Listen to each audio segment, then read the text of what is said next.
एक बार राजा कृष्णदेव राय अपने दरबारियों के साथ चर्चा कर रहे थे। चर्चा करते करते अचानक बात चतुराई पर होने लगी। महाराज कृष्णदेव राय के दरबार में राजगुरु से लेकर कई अन्य दरबारी तेनालीराम से जलते थे। ऐसे में तेनालीराम को नीचा दिखाने के लिए एक मंत्री दरबार में बोल पड़ा कि महाराज, दरबार में एक से बढ़कर एक बुद्धिमान और चतुर लोग मौजूद हैं और अगर मौका दिया जाए तो हम सभी अपनी चतुराई आपके सामने पेश कर सकते हैं।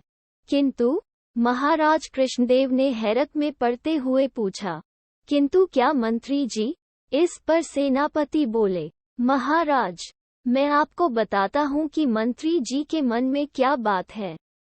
दरअसल इस दरबार में तेनालीराम के अलावा किसी को भी अपनी चतुराई साबित करने का मौका नहीं दिया जाता है। हर बार तेनालीराम ही चतुराई का श्रेय ले जाते हैं। तो ऐसे में दरबार के बाकी लोग अपनी योग्यता कैसे दिखा सकते हैं? महाराज कृष्णदेव राय सेनापति की बात सुनकर समझ गए कि दरबार के सभी लोग तेनाली के विरोध में उतर आए हैं। इसके बाद महाराज कुछ देर शांत रहे और मन ही मन विचार करने लगे। तभी महाराज की नजर भगवान की मूर्ति के सामने जल रही धूप बत्ती पर गई।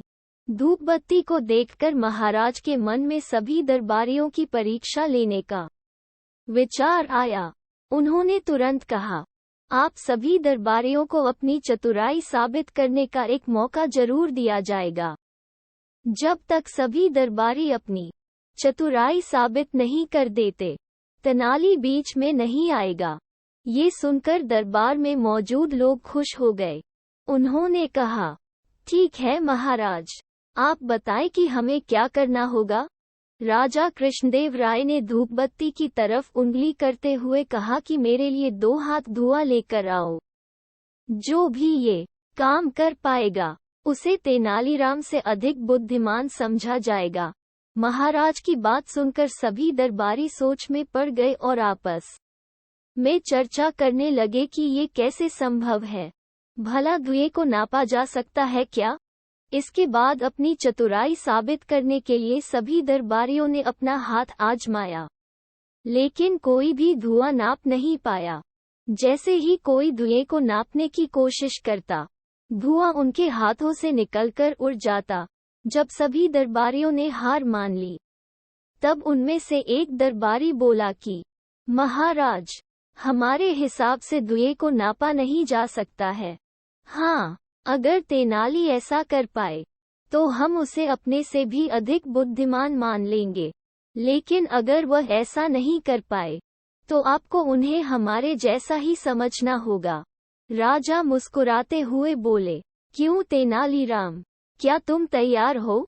इस पर तेनालीराम ने सिर झुकाते हुए कहा, महाराज, मैंने हमेशा आपके आदेश का पालन किया है, इस बार भी जरूर करूंगा।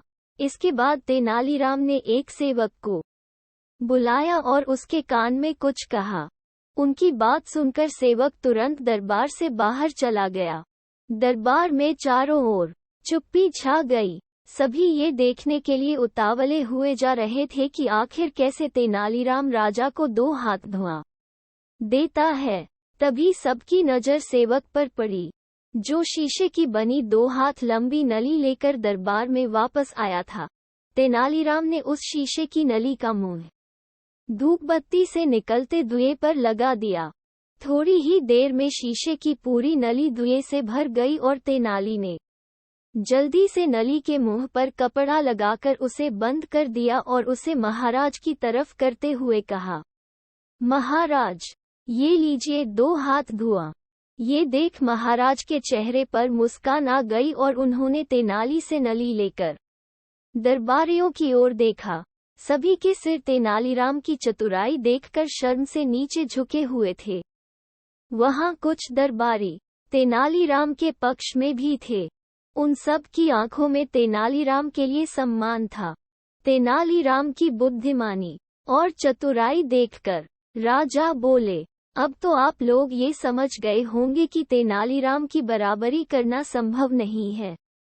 इसके जवाब में दरबारी कुछ भी बोल न सके और उन लोगों ने चुपचाप सिर झुका लिया। कहानी से सीख।